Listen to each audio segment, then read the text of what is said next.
Hello and নমস্কার সবাইকে, কেমন আছেন সবাই? ওয়েলকাম করছি আমার একটা ব্র্যান্ড নিউ ব্লগে।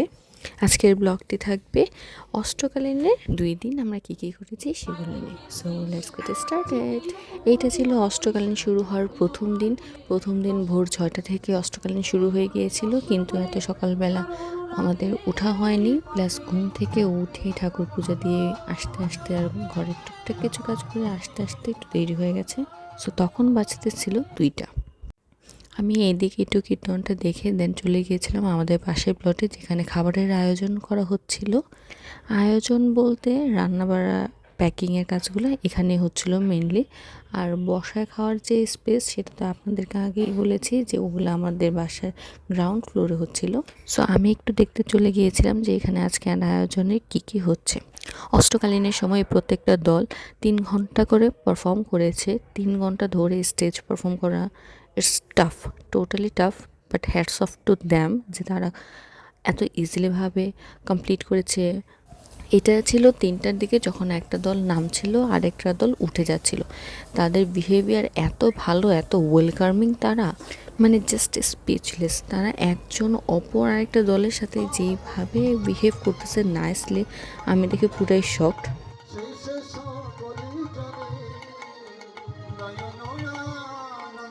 এটা হচ্ছে সোমেন দাস গোস্বামীর একটা দল। এই দলটা বেসিক্যালি কলকাতার, ওনাদেরকে হায়ার করা হয়েছে অনেক রিকোয়েস্টে। এখানে উনি পারফর্ম করাকালীনই এখানে সন্ধ্যা আরতিটা হচ্ছিল, অ্যান্ড তারা এই সন্ধ্যা আরতিটার সময় খুবই সুন্দরভাবে গান গেয়েছে, এত সাপোর্ট দিয়েছে ঠাকুরকর্তাকে।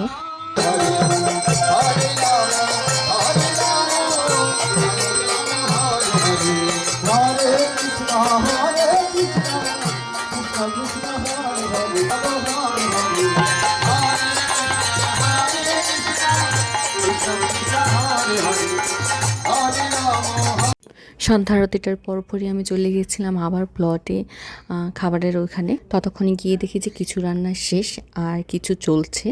আর যেগুলো লুচি, এগুলো তো সাথে সাথে গরম গরম পাওয়ার জন্য ওনারা আস্তে আস্তে ভাজতে থাকে। জিনিসটা দেখে খুবই ভালো লাগলো।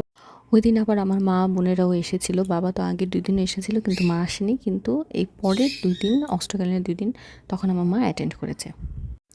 এখন যে দলটা দেখতে পাচ্ছেন সেটাও কলকাতা থেকে নিয়ে আসা তনুশ্রী চৌধুরী নামে এই দলটা।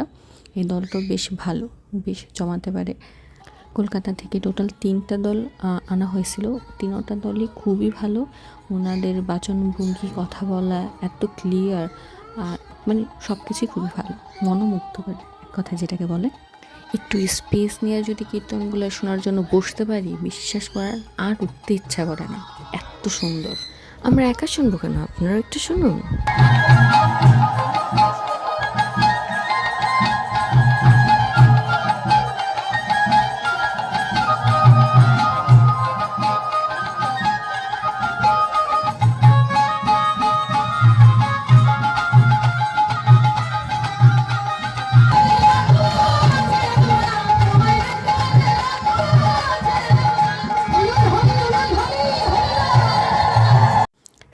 বলেছিলাম খুবই সুন্দর, আর উঠতে ইচ্ছা করে না। সো এইটা শেষ করে আমাদের উঠতে উঠতে 12টা বেজে গিয়েছিল, আর ইতিমধ্যে মা ওরা সবাই চলে গিয়েছিল। এইটা ছিল আমার 4th দিনের ক্লিপস। সকালবেলা ঘুম থেকে উঠে রেডি হয়ে নিলাম, কারণ ওই যে অষ্টকালীন চলছে, ওখানে একটু যাব। আর সূর্য পূজাটাও শুরু হবে, সেটাও অ্যাটেন্ড হবে।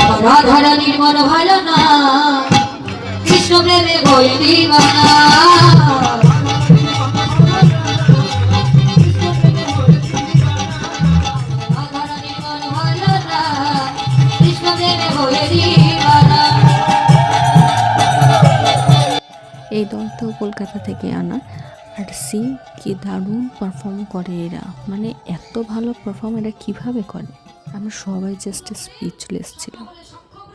প্রতিটা দলে মেন যে লিড থাকে তাকে একটা করে কাপড় দিতে হয়, সেটা মহিলা হলে শাড়ি, পুরুষ হলে ধুতি পাঞ্জাবি। সো উনি যেহেতু মহিলা ছিল, আর ওনাকে এই জিনিসটা দেওয়ার গুরুদায়িত্ব পড়েছিল আমার উপর। এর আগে যে সোমেন দাস গোস্বামীটা ছিল, ওনারটা দিয়েছিল বাবা, দেন মা, দেন আমি, এই আমরা 3 জন মিলে পালাক্রমে দিয়ে গিয়েছি।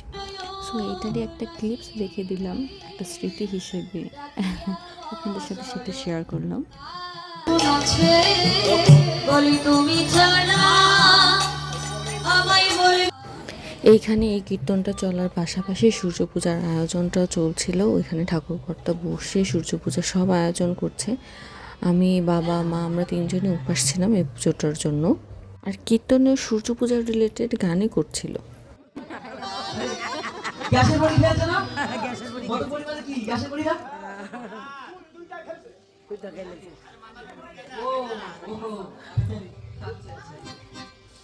যেই না বটু পড়ে গেছে আরেকজন ছিল ছন্দ ধরি বন্ধ করি মাকে কুন্দলতা ছন্দ করে আর ইতিমধ্যে ঠাকুরকর্তা পুজোর সব আয়োজন করে পুজোতে বসে গেছে। সশক্তি সহিতায় ইষ্টদেব পরমারাধ্য শ্রী গুরুদেবের চরণের সমাপ্রয়ামি ওং এতৎপাদ্য। আর এখানে আমরাও বসে গিয়েছিলাম ঠাকুরকর্তার পিছনে অঞ্জলি দেওয়ার জন্য। সো আজকে এ পর্যন্তই। এতক্ষণ সঙ্গে থাকার জন্য ধন্যবাদ। Thanks for watching.